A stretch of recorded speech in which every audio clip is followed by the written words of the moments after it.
I come up here and I take this mic, you guys become my family. You become like my cousin. So I talk to you like family. I tell you shit about me, about my family, about my life, don't get offended. So I talk to you like family. So I'm going to tell you something. I usually am a little apprehensive about telling people this because I don't know the response, but you know what? I was a cop for 20 years. 20 years.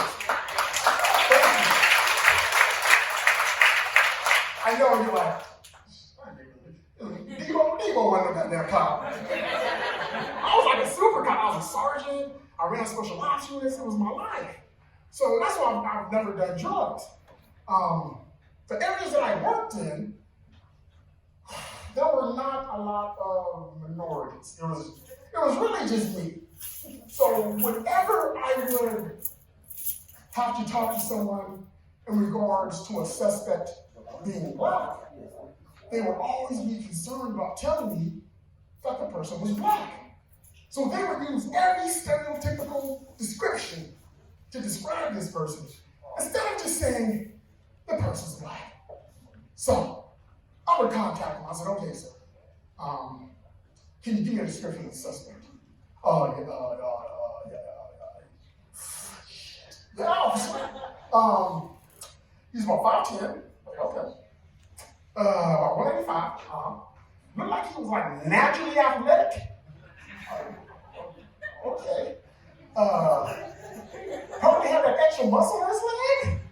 I was like, okay. Probably could jump really high. Really high. Okay. I don't think aquatic sports was his best thing. All right, now he's a swimmer. Favorite foods were probably fried. I was like, so you're trying to tell me he's black? Well, I don't see color. Goddamn.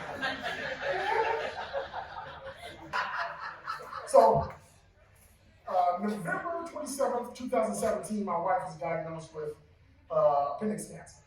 16-hour surgery, appendix, spleen, colon, reproductive organs, all that had to be removed. Exactly a year later, November 28th, I believe, 2018, my daughter was diagnosed with AML leukemia. Yeah. So the news that we got in regards to it was pretty bleak for my daughter. She was 22 at the time. She had to have a bone marrow transplant to survive this.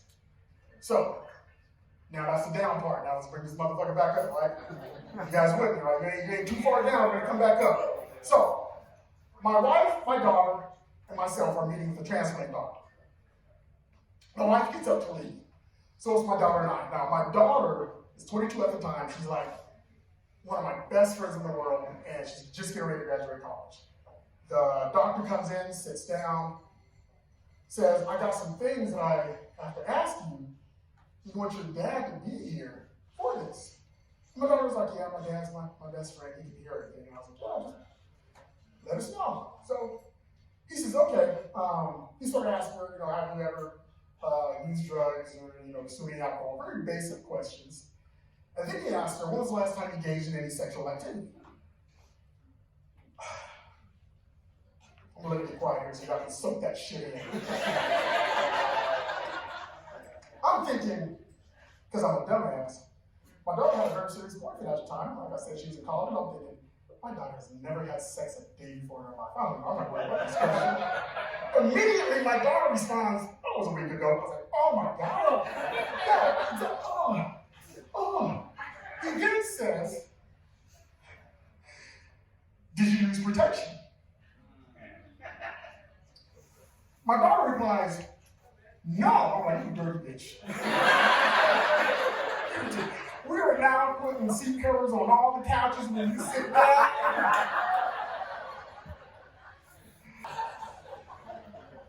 I think that's a lot what's our society today. Watching all the craziness that's going on and, raiding the Capitol and all this crap.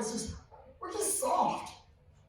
The games that I played when I was a kid is like Red Rover. Anybody play Red Rover? Yeah, Red Rover. Red Rover said, Timmy right over. We had a kid named Timmy. And we would call Timmy over. Timmy had Bell's palsy. And that motherfucker would come up, and we would try to knock Timmy's Adam's apple off. We wanted to make an to the other squad.